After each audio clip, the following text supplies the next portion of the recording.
I'm Neal McLoughlin. I'm the Superintendent of Predictive Services, and I work in the Kamloops Provincial Wildfire Coordination Centre. Predictive Services is bringing in data and intelligence to our organization to support operational decision making. We're thinking about weather, we're thinking about fuel moisture and fuel conditions and how that will transpire into expected fire behavior. So there's a ridge of high pressure moving into the province, but also extending far north into the territories, the Yukon. Temperatures reaching into the mid-30s in the southern portions of the province and into the high 20s, low 30s in the north. Currently, we're trending normal in terms of number of fires for this time of year. Looking at the past 20 years, we would have expected about 141 fires, and that's exactly what we're seeing this year.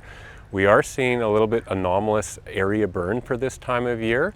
We're about 4 times the 20-year average. However, 85% of that area is a result of 3 fires in the northeast corner of the province.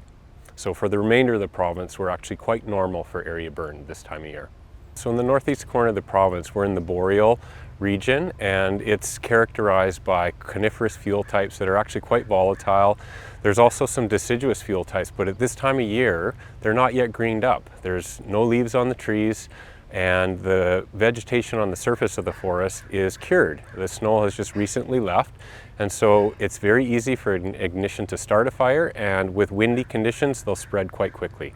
Alberta is having a very abrupt start to their fire season, but not untypical. So for Alberta, as the snow melts, again, they're left with cured vegetation, no leaves on their deciduous trees yet, and really easy to ignite fires. And when you combine that with strong winds, which they've experienced in the past weeks, it contributes to really hazardous conditions, and Alberta's experiencing that. We're also seeing similar conditions in the northeast portion of the province. However, for the remainder of BC, we're still seeing snow at upper elevations. We're seeing our valley bottoms green up very well, and we've received a decent amount of precipitation since the beginning of May throughout most of the province. We're definitely paying particular attention to the northeast corner of the province, where there's fires of note and expected increases in fire behavior.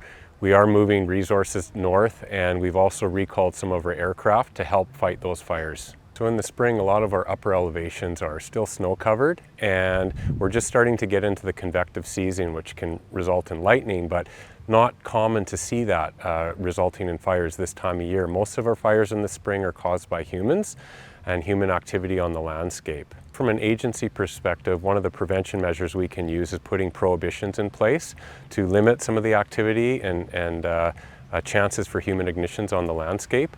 From an individual perspective, it's being really safe with fire and recognizing that any activity could cause a fire. So in the coming days, as we experience the hotter conditions, BC Wildfire Service is going to be monitoring very closely how that's translating into expected fire danger, and the public can expect that we may see more prohibitions put in place. And so we'd really encourage the public to pay attention to our public media channels and bcwildfire.ca. If there is a prohibition that comes into place, pay attention to what that entails in terms of your activity on the landscape and how you can prevent wildfire.